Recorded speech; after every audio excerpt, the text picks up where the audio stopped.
Since the start of this whole COVID-19 coronavirus stuff, there's been a lot of simulator racing on the news. There's been some NASCAR, some Circle Chat guys, and lots of sponsorship deals because of rage quitting these public events and intentionally crashing into each other and some other stuff. It's really funny to see that on the news, but in a more serious aspect, simulators have been used in all levels of different, not just motorsports, but sports in general, when they're not able to get to the racetrack or to whatever sporting arena that they practice in to be able to build their skill. Some of the top drivers in F1 use simulators when they're preparing for a race to understand and learn the track, the layout, where all the different problem areas are, and how to figure out braking zones, acceleration zones, and all that kind of stuff. So about a year and a half ago, I delved into the world of sim drifting. And I've had a few local people here in South Carolina ask for a video about my drift sim rig. So that's what this video is. I'm gonna go over my drift simulator. Well, hello there. My name is Devin. Welcome to my YouTube channel, Doctored Garage. This is where I post videos of all the cars I'm working on, the drift events I go to, and me driving my old red AE86. I recently started to help with the drift events here at the Myrtle Beach Drift Series. Make sure to check them out, Myrtle Beach Drift Series, as well as my drift team, Unsung Legends, on all the social media. Thanks! The reason why I got into drift simulators is because I wanted to get more seat time to dial in some more advanced techniques like left foot braking, learning how to lead a big train, and a couple other things that you really you need a ton of seat time to figure it out. And you can either do that by going to a bunch of events over the years or build a simulator and get a ton of hours in. So the first thing is, a lot of people ask, okay, what steering wheel to set up? What steering wheel do I need? What program do I need? And all these other kinds of things. So I'm gonna try and answer that. I went with a budget setup for my steering wheel. What I bought was from Logitech. This is a G29. It's pretty much the same thing as a G920, which both of them are very similar to the previous model, which was a G27. It's pretty much the bottom of the barrel, lowest price point steering wheel you can get for any kind of simulator, and even then there are some drawbacks to it. So for example, if I'm driving, one of the problems is the force feedback controller for it just isn't very fast. And so if I'm counter steering, instead of just being able to let go of the wheel and let it slide through my fingers, I actually have to chuck it back the other direction for really snappy transitions. But the price point was worth it to me. I wasn't sure if this was something I wanted to get into. So for the steering wheel, shifter, and pedals, it was just over $300. And that was brand new from Amazon. Things have gone up in price recently because of everybody's trying to get something like this during this coronavirus stuff. So you're probably looking more at $400 or more for this setup now. So the next thing is console or PC. And hands down, the only way to do a simulator for drifting is PC. No console has the mods built into the program or are available to set it up for drifting. Whereas with PC, there's an extensive mod community that allow for all kinds of custom drift cars and custom tracks to be built to be loaded into the program. The program that I use is Assetto Corsa. It's got the best mod community. So just to give you an example, I think the regular program is maybe 40 gigs or something like that, or 50 gigs. But I have, and I could be totally wrong on that number, but the point is I have over 400 gigabytes of stuff in Assetto Corsa now because of all of the extra tracks and cars that I have. I've got 8.6s and S13s, and I've got like Datsun Sunny, Nissan Sunny trucks, and all kinds of different stuff. I've got over 100 drift specific cars, and then I have a bunch of different tracks as well. So I've got all the Ebisu tracks, like 3 different versions of each of them. The new Clutch Kickers track down in Florida, there's a group called ADC, and they build really great cars and tracks, and they built the Clutch Kickers track. Okay, so once you get a steering wheel, Assetto Corsa is the program. I don't want to go too in-depth into my PC build. Really what I would take a look at is, buy any kind of halfway decent gaming rig that's going to cost you about $1,000 or more. I set up my computer for video editing, so it's a bit overkill for Assetto Corsa, but I also did a few extra things that I considered into the build because I figured I was probably going to do some simulator stuff.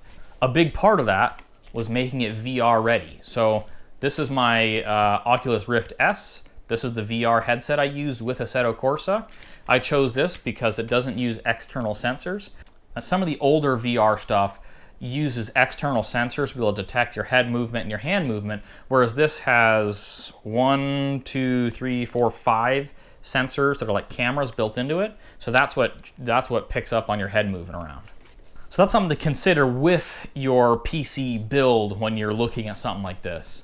Now, another thing that I have that isn't necessarily needed, but I purchased it recently, is a handbrake. So there's a bunch of different companies that make or sell USB handbrakes. They're nothing all that crazy. Pretty much what they're doing is taking a cheap, hydraulic handbrake for a car, and then they're putting a little microchip in it.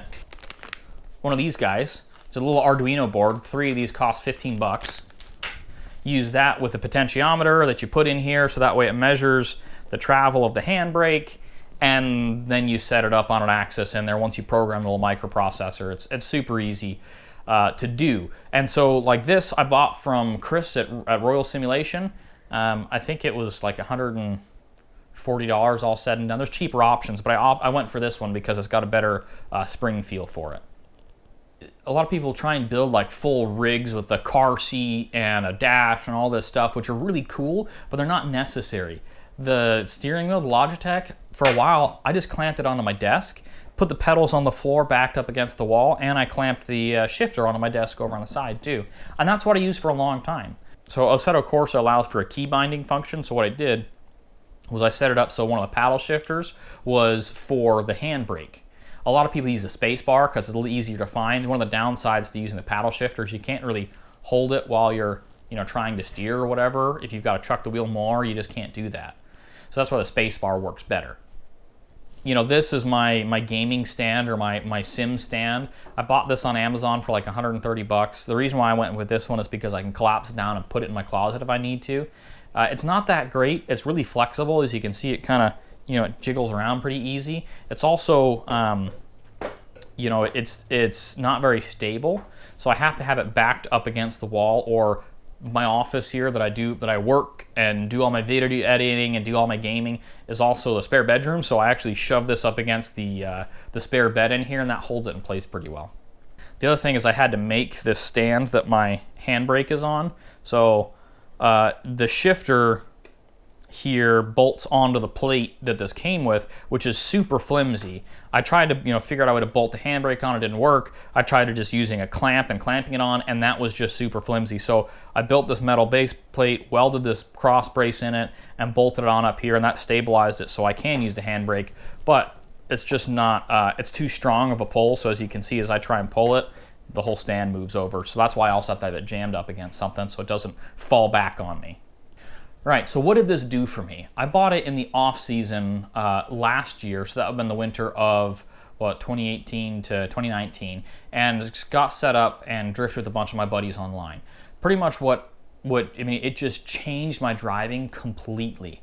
It took me probably about 10 hours of driving on the sim to figure out how to get dialed it in for tandem, because the biggest problem that real life drifters face when going to a simulator is they don't have that G feel. You can't feel the forces of the car moving around, so you have to get used to that. Instead of being able to feel everything, you have to look and listen. You have to use visual and auditory cues of timing of when to transition, when the car's going to spin, some other stuff that you can't feel it. So it's it gives you a different kind of, you're honing in different skills to be able to figure the car out. Once you get that dialed in, then you'll be able to go in and do tandems and link a track and all that. That's probably the hardest thing with it. But once you get over that hurdle, man, it's easy. I was able to dial in a bunch of things that I hadn't figured out yet in real life. Things like left foot braking, proper use of handbrake. I'm kind of one of those guys that does not like to use the handbrake, so you setting it up in a simulator and figuring out when I actually do need to use it and figuring out what the benefit is of using it versus left foot braking and things like that. The simulator really helped to figure out a lot of these techniques. Another thing too is learning how to lead a train, a group, 4, 5, 6 cars. The line that you have to take is very specific. So figuring out how to stay on the outer line the entire lap of a racetrack took me a while to figure it out. That would have taken me forever in real life, but after a couple of weekends, probably about another 10 hours of driving, I was able to figure that out and be able to lead large trains. Another necessity, I should have mentioned this earlier, another necessity with Assetto Corsa is Content Manager. It's a separate like launching system for Assetto Corsa, and what it does is it gives you it makes it easier to load in mods. So loading in cars and tracks is easier, but it also comes with built-in stuff like the Soul, which is a lighting patch, custom shaders patch, Neck FX. So if you don't have VR and you need to look around, when you're drifting, you can't exactly press a button on the steering wheel or something to look left or right to look at the car in front of you or behind you. So what you do is you've got this mod that's loaded in the Neck FX where it takes your steering wheel input and it uses that to turn your vision, left and right. As you turn the wheel to the left, it turns your vision to the left, so you can see the car in front of you. It's really cool. That was probably one of the biggest advantages to Content Manager was just that Neck FX patch. I highly recommend VR. If you're considering building a simulator and you need to build a new PC, I would recommend trying to build a computer that is capable of VR because that is a game changer for simulators. I drove for the first year without it and it was okay, but once I added the VR aspect to it, man, like it changed everything. I was able to really get a ton closer in tandems and it made things so much better. As far as budgeting for a simulator, like I said, a computer, you're spending about $1,000 or more on just a computer if you're going to run VR and be able to run all these more complex tracks that have a lot more detail with them. For your steering wheel, you can get away with a cheap Logitech like I did, but I would recommend looking for something a little bit better. Thrustmaster and Fanatec are better. Fanatec is like top of the line. You're going to be spending like $1,600 or more for something like that. But Thrustmaster makes some pretty decent setups. I would just look around. This will get you by, especially if you just want to see if you like it. The Logitech works just fine for racing, but drifting, just that the self-steer timing and speed is kind of a problem. So if you're going to use a Logitech, say $400 for that, $1,000 for a computer, you're $1,400 into it, and you're probably okay. You don't need a handbrake, but if you want to get a handbrake, that's another $100 to $150, and you're pretty much all set from there. Seems like a lot of money, but if you add up how the seat time that you get, I mean, I get as much seat time in one sitting playing on the simulator for a couple hours as I would an entire day at a drift event, which cost me $100 plus all the tires, plus all the gas, plus if you got to rent a trailer or not, fuel for your tow vehicle, all these different things. I mean, I usually spend probably $300 or more every drift event. So after a year of drifting, this is more than paid for itself. The thing, like, I came out after first using this, and the first event that I came out to after learning how to drift on a simulator and dialing in some of these techniques, my confidence level was so much higher. I was able to follow cars and pick up on the details of when they were going to spin or not. I was able to close gaps and get a lot closer to people and feel comfortable about it. And I didn't wreck my car until much later, but that wasn't entirely my fault. But it was, the confidence that you get from using a simulator is just mind-blowing. It changes everything. I recommend that if anybody is looking for some way to get more seat time, get a simulator. Well worth the investment, especially if this is something you want to keep doing, keep improving at. Thanks for watching. Like, comment, subscribe, share, all that stuff. If you got other questions on the simulator setup, please make sure to put it in the comments, and I will do something about that and answer as many questions as I can.